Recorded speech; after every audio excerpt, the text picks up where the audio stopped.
I prayed every night to be different. Not a beautiful prayer filled with hope, but a desperate whisper under my breath, hands clenched beneath my blankets, asking God to take something away from me that I never asked to have. I was afraid to even say the words out loud, as if naming it would make it permanent. So I just thought it instead. Please make this go away. And every morning, I woke up the same Dot. I grew up in a deeply religious family. Faith wasn't just part of our lives. It was our life. Church on Sundays, Bible study during the week, prayers before every meal, scripture verses taped to the refrigerator. From a young age, I learned what was right and what was wrong, who was saved and whom needed to repent. And without anyone ever saying it directly, I understood that women like me didn't belong in that world. As a teenager, I sat in church pews with my heart racing. Every time the pastor spoke about sin, my stomach tightened. Every time he mentioned temptation, I felt exposed. When he talked about love, it was always between a man and a woman, always framed as God's perfect design.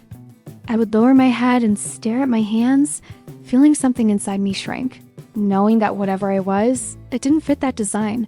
The first time I felt something for another girl, it felt like betrayal.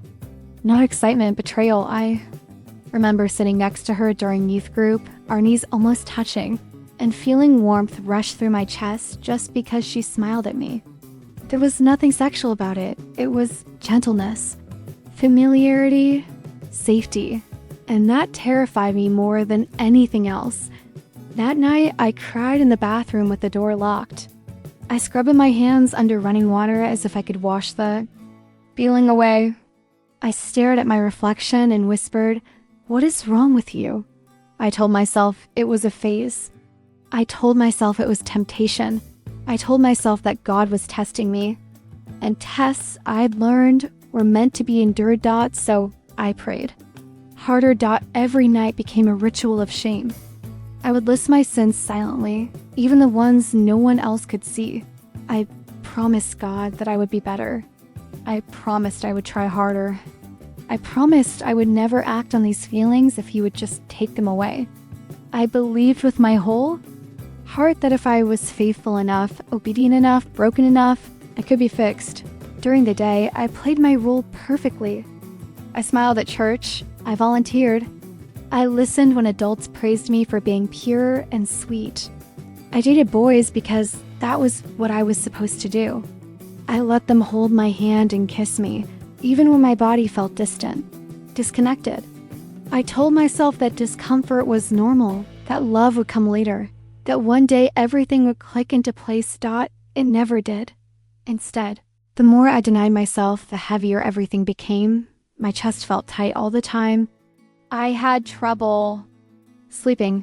I felt guilty even when I was happy. Every laugh felt borrowed. Every moment of peace felt undeserved. I started to believe that my existence itself was a disappointment to God. I remember one sermon clearly. The pastor spoke about homosexuality with calm certainty, calling it a struggle that required discipline and prayer. People around me nodded. Some whispered, "Amen." I sat frozen, tears burning behind my eyes, thinking they're talking about me, even though no one knew. Even though I had never said a word. That was the day I learned how dangerous silence could be. At home, my parents spoke with kindness about loving the sinner but hating the sin. They said it like it was compassionate, like it was gentle. But all I heard was that love had limits, that acceptance had conditions, that if I ever told the truth, I would lose everything that made me feel safe. So I kept praying. Night after night, I begged God to change me. I asked Him to take away my thoughts, my feelings, my heart. I asked Him to make me normal. And every unanswered prayer felt like confirmation that I was failing Him, that my faith wasn't strong enough, that I wasn't trying hard enough. I began to hate parts of myself I didn't understand. I watched other girls laugh and talk about boys, and I tried to mirror them, studying their behavior like a script I needed to memorize. I became very good at hiding. So good that no one ever suspected a thing. They saw a devoted daughter, a faithful believer, a girl doing everything right. But Inside, I was breaking. There were moments when I wondered if God was angry with me or worse, indifferent. Moments when I thought maybe this was punishment.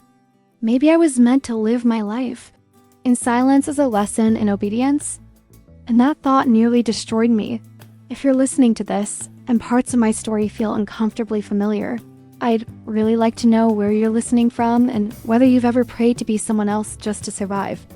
Sometimes seeing those stories written out reminds us we aren't alone in this quiet pain. And if you stay with me a little longer, you'll understand what happened the night my prayers changed, not because God answered them, but because I finally stopped asking him to erase me. There was no thunder the night I stopped praying to be different, no sign in the sky, no voice in my room, no miracle that made fear disappear in a second. What changed wasn't God. It was me. I remember sitting on the edge of my bed, the Bible close beside me like a heavy object I didn't know how to hold anymore. My hands were shaking. My throat felt tight. And I realized something that made my stomach drop. Every prayer I had ever whispered was a request to disappear. I wasn't asking for peace. I wasn't asking for healing. I was asking to be erased. I'd been calling it faith, but it felt like self-hate dressed up as devotion. That was the first time I cried without begging to be fixed. I cried for the girl I'd been at 15, terrified of her own heart. I cried for the years I spent forcing myself into a life that looked right from the outside and felt like suffocating on the inside. I cried because I understood that if I kept praying for my love to die, one day I would wake up and realize I had killed everything in me that made life worth living. So I stopped asking God to take parts of me away. Instead, I asked something else. I asked for courage. Not the kind of courage you post online or brag about, the kind that happens in quiet rooms, the kind that feels like stepping off a cliff without knowing if there's ground beneath you, the kind that doesn't make you feel strong, just honest. For days, I walked around like a secret was burning inside my chest. I practiced the words in my head. I pictured 100 outcomes. In one, my mother cried. In another, my father shouted. In another, they laughed like it was a joke. In the worst one, they looked at me like I was no longer their daughter. And the truth is, I would have taken anger over silence, because silence is what I grew up with. Silence is what taught me to hide. Silence is what convinced me that love was something you deserved only if you stayed acceptable. The night I finally told them wasn't dramatic at first. There was no music, no perfect moment, just a normal evening. The kitchen smelled like dish soap. The TV murmured in the living room. My father had his glasses on, staring at something on his phone. My mother was folding towels like she did every night, as if routine could keep the world from changing. I sat down at the table with my hands clasped so tightly, my fingers hurt. My mother looked at me and asked, "Are you okay? You look pale." And before I could stop myself, I said it.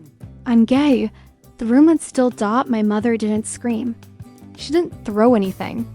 She just froze, like her body couldn't decide what to do with the sentence she had just heard. My father stared at the table as if the wood grain could give him instructions. The silence stretched so long I could hear the refrigerator hum.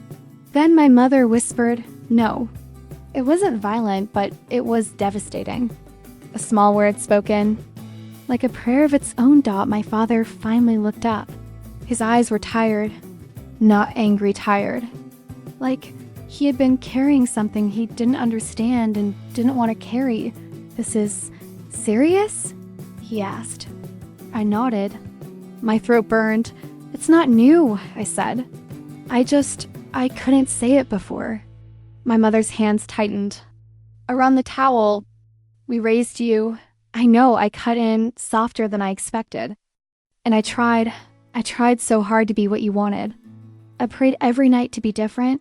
I begged God to change me. I dated men. I smiled. I lied. I did everything I could to make this go away." My voice cracked. It never went away. My mother looked like she couldn't breathe. My father rubbed his forehead with the heel of his hand. That night ended without a conclusion. No hugs, no promises, no neat resolution. My mother went to bed early. My father stayed in the living room, staring at the TV without watching it. I returned to my room feeling like I had walked into a fire and come out with my skin still intact. But everything inside me rearranged. And then came the days after. This is the part people don't talk about enough.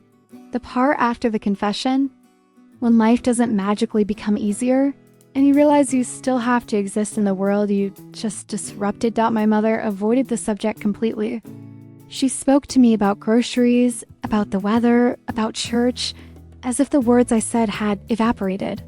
My father was quiet, but he didn't avoid me. He'd asked, "Did you eat? Or are you sleeping?" Like he was trying to care without understanding what he was caring about. At church, I felt like everyone could see through my skin. Every hymn sounded sharper. Every sermon felt aimed. I started sitting in the back. I stopped volunteering. I made excuses. My faith, the thing I once thought would save me, started to feel like a room with no air. And yet something in me was lighter.